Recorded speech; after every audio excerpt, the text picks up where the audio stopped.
demanded answers. So her friends decided to show her the truth. One by one, they revealed their real forms. The first transformation was so shocking that Juliet immediately ran out of the room. But after calming down, she came back and asked to see more. What happened next was even crazier. A second friend transformed into a completely different creature, and then another revealed an even stranger form. With every reveal, Juliet's disbelief slowly turned into acceptance. Then she realized something huge. If all of them were telling the truth, then her boyfriend wasn't crazy after all. He had been telling the truth from the very beginning. While playing near the massive machinery, Julie discovers what looks like a hidden slide deep inside the rig. Excited and fearless, she convinces her younger sister Juno to follow her, but seconds later, they realize it's not a slide at all. It's a terrifying drop into a mysterious underground world no one was supposed to find. After the fall, the sisters become separated in the darkness. Alone and scared, Julie searches through the strange abandoned facility, only to discover something unbelievable. Juno has befriended a mysterious robot secretly living beneath the oil rig.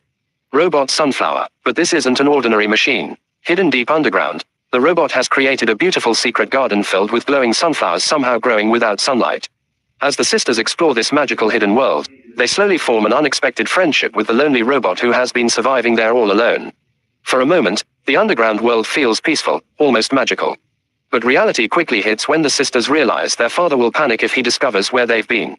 Now they must find a way back home while protecting the secret hidden beneath the oil rig. Before returning, the sisters make one emotional promise to each other. No matter what happens again, we always hold hands, pleading fate. In a world slowly being swallowed by rising tides, an old postman begins the final route of his entire career. Every morning, he travels across tiny floating islands, delivering letters to the few people still remaining. But today feels different, because this is his last day before retirement. As he moves from house to house, every stop brings back memories. A rusted mailbox left behind by the sea. A flower pot that always falls over. A cup of coffee with an old woman who suddenly seems sadder than usual. While delivering letters, the postman quietly reflects on the lives he's watched unfold for decades, friendships, heartbreaks, marriages, and love stories that began through handwritten letters. His final delivery is to an elderly couple whose romance he helped carry from the very beginning. She used to perfume her letters with jasmine, while he decorated every envelope with dried flowers. What seems like a simple delivery route slowly becomes an emotional goodbye to an entire way of life disappearing beneath the water. And by the end, the old postman realizes something beautiful. Being a postman was never just about delivering letters. It was about carrying people's memories, love, and lives from one heart to another. Small Otter, working a miserable corporate job, is given an impossible ultimatum: evict an elderly couple from their home within 3 days, or lose his own apartment.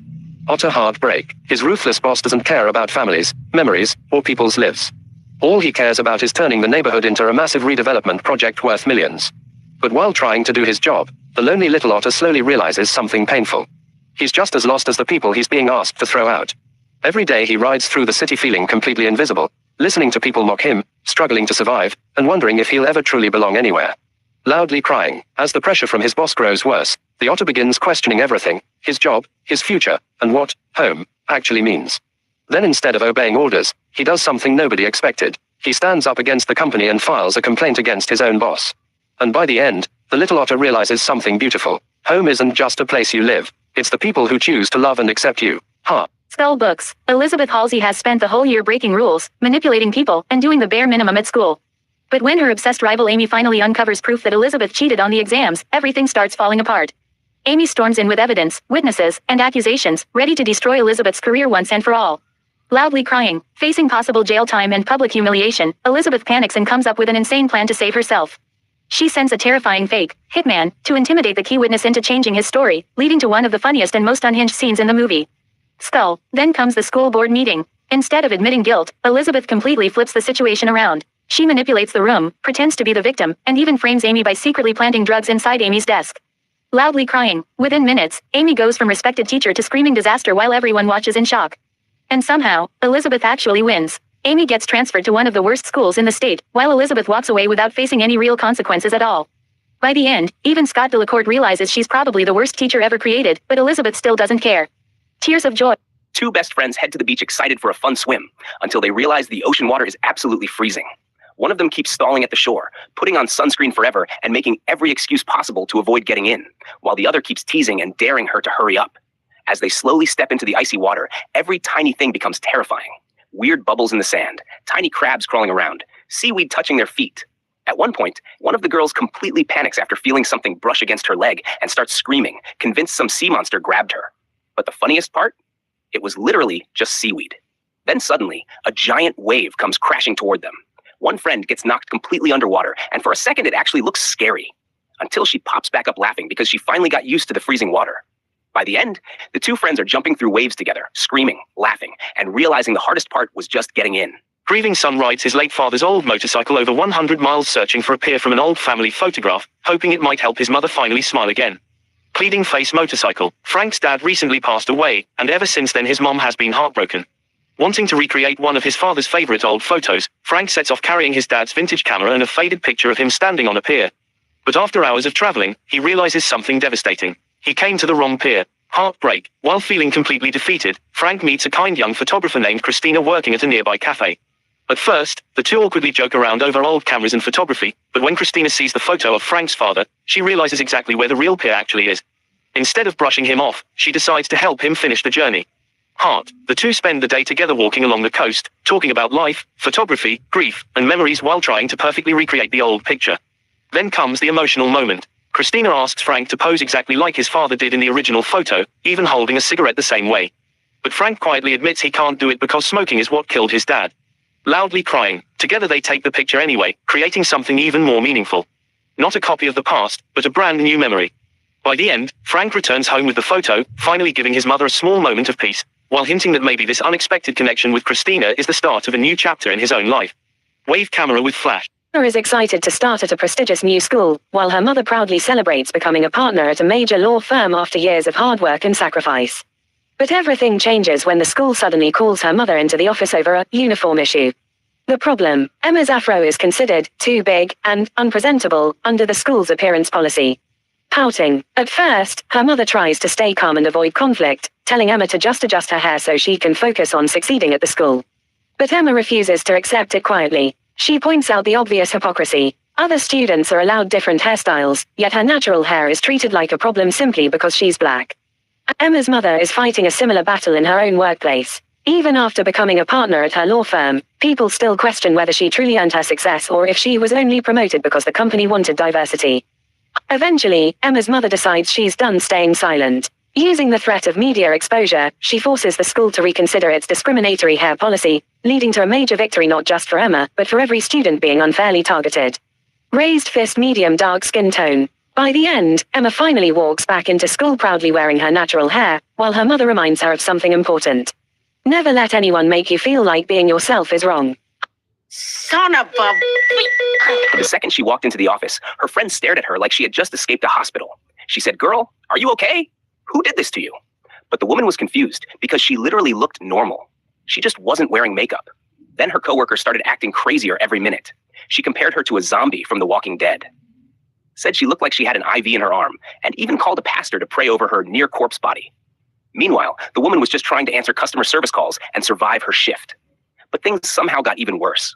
After her coworker admitted she had been stealing her snacks, they acted like the woman actually died in the office. Everyone started crying. There were hospital sounds, a fake funeral, pure chaos. And after all of that, the woman finally looked in the mirror and said, "Oops, I smudged my lipstick." Then decided to spend another hour doing her makeup again. Every morning at school, the teacher would call attendance. "Lake?" And before anyone else could speak, Lucas would smirk and say, "Sorry, Mrs. J, Lake's late again." To everyone else, Lucas was the perfect twin, and Lake was the problem. But after school, everything changed. The brothers ended up alone near an abandoned area where years of resentment finally exploded. Lake accused Lucas of making him look bad on purpose, so everyone would think he was the better twin. And Lucas admitted it. He looked at his brother and said, "Maybe I'm better than you." The fight quickly turned physical, pushing, yelling, pure anger. Then Lucas suddenly fell and injured his ankle badly. For the first time, he looked terrified. He begged Lake not to leave him there. But after years of being compared to his own brother, Lake finally walked away. The next morning, the teacher called attendance again. "Lake?" Silence. Lucas slowly looked down and said, "I think Lake's late again." But this time, Lake never came back. In a city controlled by strict laws, every woman is forced to wear a full burqa, making everyone look identical. A man named Suleiman goes to the market with his wife Layla to buy food and supplies for a family gathering. The market is crowded, loud, and full of chaos. While shopping, Suleiman gets into an argument with another man who accuses him of damaging his expensive car. The fight quickly becomes aggressive, attracting attention from everyone nearby. During the confusion, Suleiman accidentally grabs the wrong woman and takes her home, believing she is his wife because all the women are completely covered. After returning home, he discovers the terrible mistake. The woman beside him is a stranger, and his real wife Layla is missing. Panicked, Suleiman runs through the city searching for her. He visits the police station and asks the authorities for help, but instead of taking the situation seriously, they act as if losing wives is common. One officer even suggests placing electronic tracking chips inside burqas so husbands can locate women whenever they disappear. The absurd conversation reveals how women in this society are treated more like objects than human beings. Along the journey, he witnesses the strange and oppressive system controlling the city, where women have almost no identity or freedom. Eventually, Soleimani discovers that Layla escaped after the fight because she was tired of being controlled and mistreated. For the first time, he realizes how difficult life has been for her. After a long and chaotic search, he finally reunites with Layla and brings her back home. But the experience changes the way he sees the world around him forever. A man named Mr. Smith checks into a luxury hotel on the first anniversary of his wife's death. Feeling lonely and unable to move on, he hires a young escort named Paul to spend the evening with him. Mr. Smith orders an expensive dinner, dresses up for the night, and tries to recreate the feeling of sharing another anniversary with his wife. When Paul arrives, he notices that Mr. Smith is emotionally broken and struggling with grief. Instead of treating the evening like a normal job, Paul helps him shave, get dressed, and prepares dinner with kindness and patience. As they eat together, Mr. Smith begins talking about his late wife and how empty his life feels after losing her. He admits that she was the only person he truly needed, and now he feels too old and tired to start over. Throughout the night, Mr. Smith slowly mixes his memories of his wife with the present moment, sometimes speaking as if she is still there with him. Paul listens carefully and comforts him, encouraging him to stop hiding his true feelings and reminding him that it is never too late to be himself. As music plays in the hotel room, the night becomes emotional and dreamlike. For a brief moment, Mr. Smith feels happiness again while remembering the love he lost. By the end of the night, Paul leaves the hotel, and Mr. Smith is alone once again. But after finally sharing his grief with someone, he finds a small sense of peace and closure. In 1977 Ireland, 11-year-old Damien Lynch is obsessed with football, especially Liverpool. But after accidentally knocking a priest off the altar during Mass, he gets a harsh punishment. For 3 months, he's forbidden from playing football, watching football, or even listening to football. As the weeks pass, Liverpool reaches the European Cup final, and Damien is desperate to see the match. Then, an unexpected opportunity appears. When another altar boy is unable to serve at a special Mass led by the Archbishop, Damien is chosen as a last-minute replacement. The parish gives him one final chance to redeem himself. If he serves the Archbishop's Mass perfectly, his punishment will be lifted and he'll be allowed to watch Liverpool in the final. But if he makes another mistake, he'll lose that chance completely. The pressure is enormous. Mr. Quinn, the strict organizer of the altar boys, prepares the ceremony like a football manager preparing his team for a championship match. Every altar boy is assigned a role, warned not to lose focus, and reminded that a single mistake could ruin everything. As the Mass begins, Damien treats it like the biggest game of his life. With the entire church watching, he carefully performs every duty, determined not to let anyone down. The tense ceremony becomes a battle of nerves, with Damien trying to keep his composure until the very end. After successfully completing the Mass, Damien finally earns his redemption. His punishment is lifted, and he gets to watch Liverpool's historic European Cup victory. Everyone celebrated this man's birthday. There was cake, laughter, and smiles everywhere. For a moment, he looked genuinely happy. But later that night, he sat alone in a dark room watching a motivational video. Something about it hit him deeply, so he made a bucket list. One of the things he wrote was simple: call mom. He picked up his phone and dialed her number, but just before she answered, he hung up. The next few days, he started completing everything on his bucket list. He traveled, tried new things, and enjoyed life. At first, he seemed happier than ever. Then one night, while watching a movie, he saw a scene where a character called his mother. Suddenly, all the emotions he had been hiding came rushing back.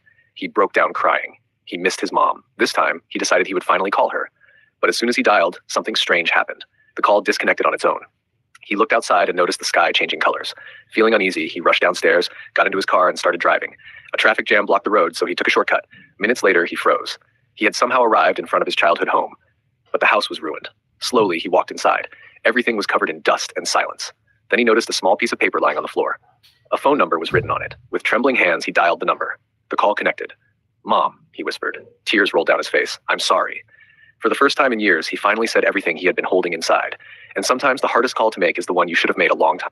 We see a young woman heading to work early in the morning. She works at a small capsule cafe where every day feels exactly the same. The first customer walks in and orders a coffee. But after taking just one sip, she suddenly throws the drink at the worker, leaving her shocked and embarrassed. Not long after, another customer arrives. He inserts a coin into a machine while repeatedly trying to call someone. No matter how many times he tries, nobody answers.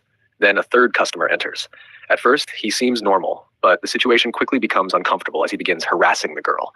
After a long and exhausting day, she finally closes up and starts walking home. But before leaving, she stops in front of a vending machine and stares at her reflection. In that moment, she looks completely empty, as if she has disappeared from her own life. We see a little girl named Pichu playing near her village. Before leaving, she remembers her mother's words, "Trust yourself." Her mother also gives her a gift to open later. With a walking stick in hand, Pichu begins her journey.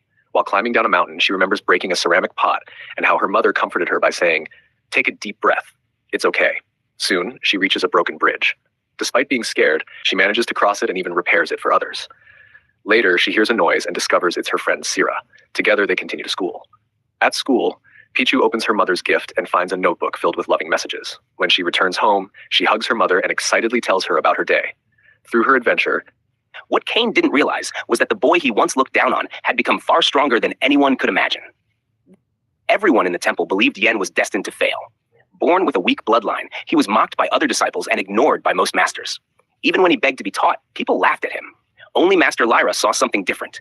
Though she doubted him at first, she eventually accepted him as her disciple and gifted him a legendary weapon known as the Flameblade Sword. Soon after, a rich disciple named Cain offered an unbelievable amount of money for the sword. Yen shocked everyone by selling it. The others called him foolish, but they didn't know his plan. He used the money to buy resources and train inside a mysterious tower where years could pass in the blink of an eye. While the outside world saw only a few days, Yen spent decades training alone. He practiced day and night, mastering techniques that others would need a lifetime to learn. One night, an ancient sage appeared in Yen's dream and revealed a new path to power. After following the sage's guidance, Yen's strength exploded. The same people who once laughed at him could hardly believe what they were seeing. When the temple held a competition to test its disciples, Yen amazed everyone. His power was unlike anything they expected from someone with a weak bloodline. Even the elders began to think he had been blessed by the gods. But just as Yen's reputation started to rise, another problem appeared. Master Lyra discovered that her precious Flameblade sword had been sold. Furious, she went looking for answers. At the same time, Yen went to collect the money Cain still owed him. Confident that Yen was still the same weak disciple, Cain refused to pay. Lo had always wondered what happened to the teeth that disappeared from under children's pillows. One night, after losing a tooth, he left a note. "Dear Tooth Fairy, what do you do with my tooth and why?" That night, he was awakened by a soft glow. "I'm Cecilia, the Tooth Fairy," she said. "Come with me." In a magical workshop filled with glowing teeth, Cecilia showed Arlo how each tooth was used to make the world a little better. One repaired a broken toy, another helped a flower bloom. "So every tooth helps someone?" Arlo asked. "That's right," Cecilia smiled. "Even small things can do great good." Then she showed him a shining tooth. "That's yours." "My tooth?" "It is, and it's about to help someone." Before taking him home, Arlo asked one last question. "Why do you leave money under our pillows?" Cecilia smiled. "Because your tooth starts the magic, and the coin reminds you to keep spreading kindness." The next morning, Arlo found a coin under his pillow and a new reason to smile. We see a waitress preparing her cafe early in the morning. She carefully cleans everything and gets the place ready before opening for the day. Soon, her first customer arrives and orders a coffee. But instead of paying normally, he hands her a coupon, which instantly annoys her. As he sits down and starts working, she decides to get a little revenge by serving him a terrible cup of coffee. The customer takes a sip and immediately notices something is wrong. Seeing his reaction, she can't help but laugh. In response, he opens every sugary sugar packet he can find and dumps them into his coffee, making her even more irritated. For the rest of the day, the two constantly mess with each other. She even secretly steps on his foot while serving other customers. What starts as a simple cafe visit turns into an all-day battle of petty revenge. By closing time, the two end up arguing once again. The next day, the customer returns with his boss for an important meeting. But disaster strikes when the waitress accidentally spills coffee all over one of his documents. After the meeting, they leave the cafe, and the customer seems so frustrated that he leaves the damaged document behind. The following day, something feels different. The waitress finds herself waiting for him all day. When he finally arrives, she quietly serves him his coffee and places the document along with a pen beside him. For the first time, there's no arguing, no pranks, and no insults. The customer looks at her with a gentle smile. Anna believes that being popular is the most important thing in school. She joins a group of girls who care about followers, parties, and social status. Everything seems perfect until she becomes friends with Pia, a quiet girl who is kind, genuine, and different from everyone else. The popular girls don't like Pia and constantly make fun of her for being poor. They pressure Anna to stay away from her, claiming that hanging around someone like Pia will ruin her reputation. Caught between real friendship and fake popularity, Anna doesn't know what to do. As the bullying gets worse, the girls publicly humiliate Pia, turning her into the target of their cruel jokes. Anna watches it happen and realizes that what they call fun is actually causing real pain. After discovering how deeply Pia is struggling, Anna finally finds the courage to speak up. When the bullies call Pia a loser, Anna turns the tables and tells them that the real losers are people who tear others down just to feel better about themselves. Girl is excited for her date with Henry and is busy trying on different outfits when he calls to say he'll pick her up at 6:30 p.m. Realizing she has only 30 minutes left, she rushes to get ready. But while looking in the mirror, she notices a small pimple and suddenly becomes obsessed with her appearance. She starts imagining ways to change herself, wanting to look taller, slimmer, and more perfect. By the time Henry arrives, she's lost confidence and barely feels like herself. But when she finally opens the door, Henry looks at her with admiration. In the end, she realizes she was beautiful all along. Close quote. We see a train driver working on a nearly empty train with no passengers in sight. Just as he's about to continue his routine, a woman arrives and hands him a ticket. At first, he refuses, but after noticing the ring on her hand, he decides to let her aboard. As the train travels across a beautiful waterway, a strong gust of wind blows the driver's hat into the water. Without hesitation, the woman jumps in and retrieves it for him. Later, while she drives off, the driver notices an old photograph of her and her husband. As they continue their journey, they spend the night under a breathtaking sky full of stars. The next morning, they reach a point where the train can go no further, so they switch to another vehicle and continue the journey together. In the end, the woman arrives at the exact location shown in her old photograph. For a moment, she relives a precious memory, and tears fill her eyes. Wanting to create a new memory, the driver sets up a camera, and together they take a picture at the same spot, connecting the past with the present. Dua Lipa just got married, and her bouquet choice was as unconventional as her wedding. She carried Icelandic poppies, delicate flowers known for their fragile, paper-thin petals. Paired with her structured suit, oversized hat, and serpent necklace, the single flower bouquet added a touch of softness to an otherwise bold look. Nothing about this wedding was traditional, and neither were the flowers. Alex is celebrating his 16th birthday with his mother, but instead of a happy occasion, she spends the entire time insulting him and mocking his late father. She criticizes everything, from his appearance to his birthday cake, showing years of emotional abuse and bitterness. When she once again dismisses his wishes and serves vanilla cake instead of the chocolate cake he wanted, Alex finally snaps. After killing her, he attempts to bury her body in a storage area. While digging, he makes a shocking discovery. His father's body is already buried there. Realizing that his mother had likely murdered his father years earlier, Alex breaks down in tears. In a city where apparently everyone needs a makeover, a young girl opens her beauty shop and gets ready for another chaotic day. Her first customer is literally a candle. Because looking hot wasn't enough, she somehow makes him even hotter. The candle leaves feeling like the main character. Next, a walking skull shows up. Most people would run away, but not her. She gives him a complete glow-up, and suddenly the skeleton thinks he's a fashion icon. After that, the weirdest customers imaginable keep pouring in. Somehow she fixes every single one of them. Word spreads fast, and soon a huge crowd is waiting outside like she's giving away free superpowers. But after working nonstop all day, her energy finally reaches zero. Then, of course, one last customer shows up at the worst possible moment. Without a second thought, she closes the door, flips the sign to closed, and leaves him standing there. A girl is walking down the road when she spots an old mirror with a sign that says free. Thinking it's a lucky find, she takes it home.